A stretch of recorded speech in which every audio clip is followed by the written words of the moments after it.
berfikir sejenak lah tentang apa yang perlu disyukurkan lagi. Sebab nikmat Allah Subhanahu Wa Taala ni bukan satu, bahkan tidak terhitung. Bahkan tak mampu kita nak balas nikmat-nikmat Allah Subhanahu Wa Taala. Jadi kita bersyukur kepada Allah Subhanahu Wa Taala atas nikmat bersyariatkan dengan syariat Muhammadi, iaitu dinisbahkan kepada Nabi Muhammad sallallahu alaihi wasallam. Jadi yang saya hormati, lagi saya kasih tuan moderator majlis, pengurusi majlis, kemudian sahabat saya, panel pertama Saudara Haris, dan juga kawan saya, sahabat saya, iaitu Saudara Bayhaqi, dan sekalian hadirin dan hadirat yang dirahmati oleh Allah Subhanahu Wa Taala. Saya bagi masa sikit lah, nak tarik nafas. Takut berdemak. Okey, jadi kita dah lalui lah dua panel yang sebelum saya ni.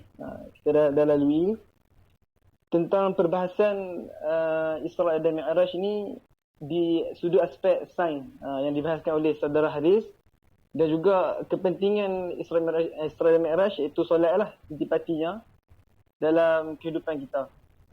Jadi saya ni bukan ahli lah, cuma saya sekadar berkongsi lah. Sebab bila saya tengok balik soalan ataupun tajuk, menurut perspektif Quran tu macam besar sangatlah, terlalu besar. Jadi saya cuba apa yang saya mampu saya berkongsi, saya kongsi lah. Yang pertama saya minta maaf lah, dan juga minta izin daripada sahabat-sahabat yang terlebih tinggi kedudukannya.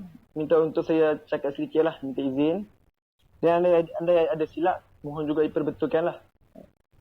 Jadi kita kembali pada firman Allah Subhanahu Wa Taala di dalam surah Al-Isra, surah yang ke-17, pada ayat yang pertama. A'udzubillahi minasyaitonirrajim. Bismillahirrahmanirrahim. Subhanalladzi asra bi'abdihi lailan minal masjidil haram ila al-masjidil aqsa alladzi barakna hawlahu linuriyahu min ayatina innahu huwas sami'ul basir. Shadaqallahul azim. Jadi kita sedia maklumlah, bila tiba ataupun bila datangnya setiap tahun dalam tahun Hijri, kita akan selalu dengar lah ayat ni. Bahkan kalau kita selalu baca Quran, memang kita akan lalui. Jadi sebelum saya nak bahas tentang Al-Quran, jadi saya suka nak ambil pendapat ataupun orang panggil apa, pandangan lah daripada As-Sayyid Muhammad, Prof. Abuya, As-Sayyid Muhammad Alawi bin Muhammad bin Alawi Al-Makki Al-Hasani, iaitu seorang ulama di Mekah, sudah meninggal lah. Beliau juga pernah mengarang satu kitab Mafahim Yajibu Antusahhahu, yang menjadi silibus lah di Jabatan Usuluddin. Beliau berkata bahawasanya antara majlis maulid ataupun kita berhimpun di malam Isra Mi'raj, nisfu Sya'ban sebagainya, kita kena faham yang pertamanya, itu bukanlah atas tuntutan syar'i. Bahkan hanyalah adi yang mahmudah. Itu hanyalah atas jalanan perbuatan yang kebiasaan, yang menjadi adat kebiasaan kita bila tiba setahun sekali, maka kita akan buat. Yang lagi pula mahmudah, iaitu yang dipuji syarak. Makanya kalaulah ada orang cuba kata kat kita, apalah hang ni dia sambut Isra Mi'raj, dia sambut maulid sebagainya, ini semua Nabi tak buat. Jadi kita kena terang kat dia sesulur. Kita kata, hang kena faham elok. Kata yang kami sambut ni memang tak disyariatkan. Kami hanya sambut apa yang berdasarkan jalanan adat ataupun kebiasaan di masyarakat kita. Bila kita sebut macam tu, maka kalau dia cuba rock lagi, tanda dia tu orang tak faham. Kita tinggalkan dia saja. Kita tinggal dia saja. Jadi Allah Subhanahu Wa Taala sebut Subhanalladzi asra bi'abdihi lailan minal masjidil haram. Okey, ada sedikit faedah lah ataupun fawaid. Bila kita baca Al-Quran, bila kita baca ataupun kita mendengar ayat Al-Quran yang menceritakan tentang tanzih ataupun tentang tanazzuh, membersihkan Allah daripada sifat-sifat kekurangan, bila kita, macam mana kita nak tahu kata ada sifat tanzih, ada satu kalimah ataupun ibarat daripada ayat Quran yang menceritakan tentang tanzih, maka kita kena faham bila sebut subhana ataupun bila kita baca kitab-kitab ataupun hadis, dia akan sebut hasya lillah, subhana lagi apa lagi, sabbihi dan sebagainya. Maka sunat bila kita yang mendengar ataupun kita baca ni, kita sebut subhanallah. Misalnya kata kita tengah sembahyang sekalipun, Di dalam matan khamsami'ah sunatan min sunanis salah. Tersebut antara perkara sunat ketika kita tengah sembahyang ni, bila kita baca Al-Quran, bila kita membaca ataupun kita mendengar, kita di luar solat ni ataupun kita makmum, kita dengar imam baca ayat Al-Quran yang menceritakan tentang subhan, yang menceritakan tentang tasbih pada Allah Subhanahu Wa Taala, maka sunat bagi imam sembahyang seorang ke, yang jadi makmum sekalipun, sunat untuk menyebut subhanallah. Subhanallah. Jadi bila tentang ayat Isra ni, kita sebutlah subhanallah. Bila kita baca subhanallazi asra bi'abdihi sampai habis sebagainya, maka sebut ambil masa sedikit subhanallah, maka dapat pahala dah kat situ. Ataupun kita sebutlah ta'alallah. Ta'alallah maksudnya Allah yang tertinggi. Sebab ayat di sini menceritakan tentang Maha Suci Allah. Apa yang dimaksudkan dengan Maha Suci Allah? Yang dimaksudkan dengan Maha Suci Allah ini bukanlah maksud Allah ini dulunya kotor, kemudian kita bersihkan, tak. Bila kita sebut suci, kita kena faham. Bila kita sebut tentang suci ni, ada satu istilah dalam ilmu usuluddin, itu kita sebut sebagai tanzih, yang saya sebut tadi itu sebagai pembersihan. Iaitu pembersihan daripada apa? Daripada kekurangan. Tanzih an kulli naqaisin, iaitu pembersihan daripada segala apa-apa yang tidak layak ataupun yang kekurangan daripada Allah Subhanahu Wa Taala. Kita membersihkan ni bukan bermakna Allah itu sudah bersifat dengan sifat kekurangan dulu, tak. Bahkan Allah itu sudah bersifat dengan sifat kamalat, sifat sempurna. Kemudian kita ini hanya menyebut sebagai tanda agungnya kita kepada Allah Subhanahu Wa Taala. Allah sebut subhanallazi asra bi'abdihi lailan minal masjidil haram. Saya petik satu matan daripada matan Aqaid As-Sanusi. Beliau kata tentang peristiwa Mi'raj ni, Isra dan Mi'raj.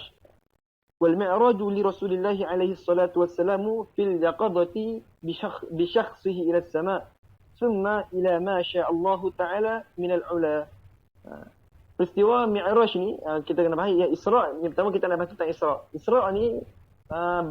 Isra ni adalah perjalanan Nabi Allah Muhammad sallallahu alaihi wasallam daripada Masjidil Haram hinggalah ke Masjidil Aqsa, ke Baitul Muqaddas, bukan Baitul Maqdis, tetapi Baitul Muqaddas, iaitu atas wazan isim maf'ul, kita membersihkan, iaitu tempat yang disucikan oleh Allah Subhanahu Wa Taala, Baitul Muqaddas.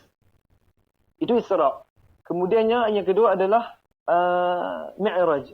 Mi'raj ni adalah perjalanan Nabi sallallahu alaihi wasallam daripada Masjidil Aqsa sehingga kemudian diangkat ataupun dimi'rajkan, dinaikkan ke langit. Itu yang definisi yang secara mudah kita faham. Ulama berselisih pendapat jugalah tentang tarikh Isra dan Mi'raj ini bila berlakunya. Jadi kita dah maklum dengan saudara Baihaqi sebut tadi tu, ittifaq ulama sebut Isra dan Mi'raj ini berlaku pada yang pertamanya ba'dal ba'tsah, iaitu selepas kebangkitan, selepas Nabi sudah diutuskan menjadi rasul. Itu yang pertama. Kemudiannya ulama cuma tak tentukan bilakah waktu yang tepat Nabi berlakon tentang Isra dan Mi'raj. Ada yang berkata qabla hijrah, iaitu sebelum hijrah. Ada yang kata selepas hijrah. Ada yang kata sebelum hijrah tu 5 tahun sebelum hijrah. Ada yang kata juga pada bulan Rajab. Ada yang kata juga di bulan Ramadan. Dan ada juga yang kata di Rabi'il Awal. Maka pendapat yang masyhur dan juga pendapat yang asah, pendapat yang tepat adalah berlaku pada 27 Rejab. Nanti kita akan bahaslah hukum berpuasa di Rejab sebagainya lah. Itu yang pertama. Dan berlakunya Isra dan Mi'raj ini pada malam Isnin. Fi Lailatul Isnin. Saya menggunakan ni lah, modul saya ni, saya menggunakan kitab Al-Anwarul Bahiyah karangan Syekh Prof. Abuya Syekh Muhammad Alawi Al-Makki juga. Berlakunya Isra Mi'raj ini berlaku pada malam Isnin, iaitu malam yang dilahirkan Nabi sallallahu alaihi wasallam, malam juga hari juga yang diutuskan Nabi jadi seorang rasul, hari Nabi berhijrah, hari Nabi wafat dan sebagainya. Tu. Dan dalam matan yang saya sebut tadi tu, dalam matan Aqaid Sanusi sebut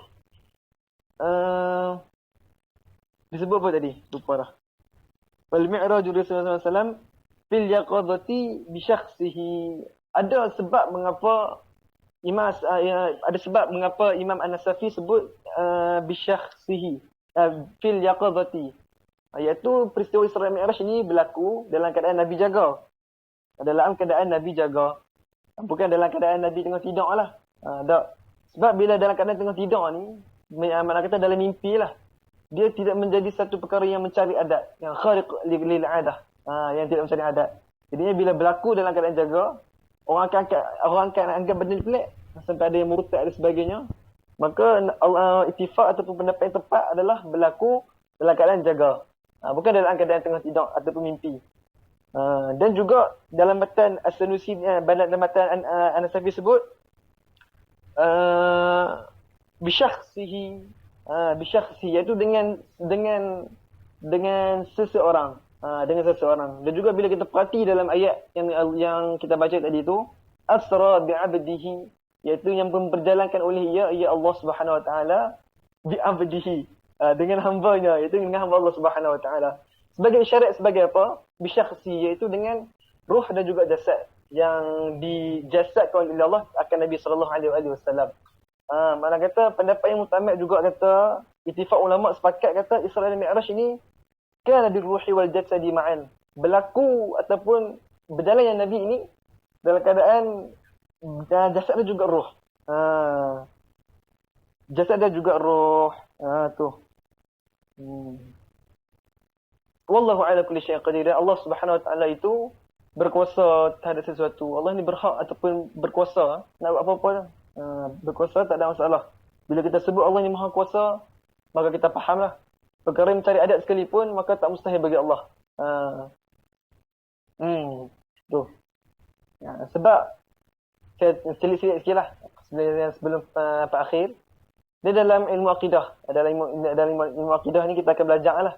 Yang pertama adalah hukum syar'i. Yang kedua adalah hukum adah. Yang kedua adalah hukum akal. Yang kedua adalah hukum adat. Maka kalau perkara-perkara yang mencari adat, perkara yang wajib bagi adat, perkara yang mustahil bagi adat, perkara yang harus bagi adat, maka semua ni di bawah satu naungan atau di bawah satu skop, iaitu harus pada akal. Bila kita faham hukum akal, maka kita tidak akan nak cuba mengkomentari lah. Kita tidak akan cuba nak mengkritik. Betul ke Allah Subhanahu Wa Taala buat ni? Bila kita faham hukum akal. Hukum akal, kata benda ni harus. Kita boleh nak tasawuf, kita boleh nak bayangkan. Maka hukum dah harus, maka kita diam. Maka kita akan faham. Kalau misalnya saya kata, boleh tak kalau gajah tu nak terbang ke atas bangunan? Boleh tak? Kalau kita jawab, tak boleh, maka kita punya hukum akal tu masih lagi lemah. Imam Haramain kata, barang siapa yang tak mengenal hukum akal ni, maka dia ini orang yang tak ada akal. Bila kita faham kata hukum akal ni, maka kita lah orang yang berakal. Jadinya hukum akal ni terbagi pada tiga lah. Cepat-cepat. Yang pertama adalah wajib bagi akal. Yang kedua adalah mustahil bagi akal. Yang ketiga adalah harus bagi akal. Wajib bagi akal ni perkara yang wajib, tidak dapat tidak kita kena kita tidak dapat tidak kita tak boleh nak bayangkan benda tu tak ada. Yang kedua sebagainya, mustahil sebaliknya. Yang ketiga adalah harus. Harus ni kalau kita perhati, boleh tak kalau seseorang itu diperjalankan oleh Allah cepat mungkin melalui burak, kemudian dia naik ke langit dan sebagainya, boleh tak kita bayangkan? Bila kita boleh bayangkan, maka itu adalah harus bagi akal. Bila kita faham hukum akal, maka kita tak banyak persoalkan. Itu yang lebihnya kalau orang mengaji ni, orang yang faham tentang hukum akal. Okey. Kemudiannya saya masuk sikit lah. Masuk sikit. Subhanalladzi asra bi'abdihi laylan minal masjidil haram ila masjidil aqsa alladzi barakna halahu lil basir. Okey, kemudian di ayat yang terakhir Allah sebut apa? Was-sami'ul basir, iaitu Allah jualah yang Maha mendengar lagi Maha melihat. Allah tahu ataupun Allah mendengar sesuatu benda yang tersembunyi sekalipun. Kemudiannya peristiwa Isra dan Mi'raj ini berlaku dalam keadaan terkejut. Ataupun dalam bahasa Arab kita sebut sebagai apa? Fujaah. Dalam keadaan tiba-tiba. Tanpa ada persediaan sekalipun daripada Nabi SAW.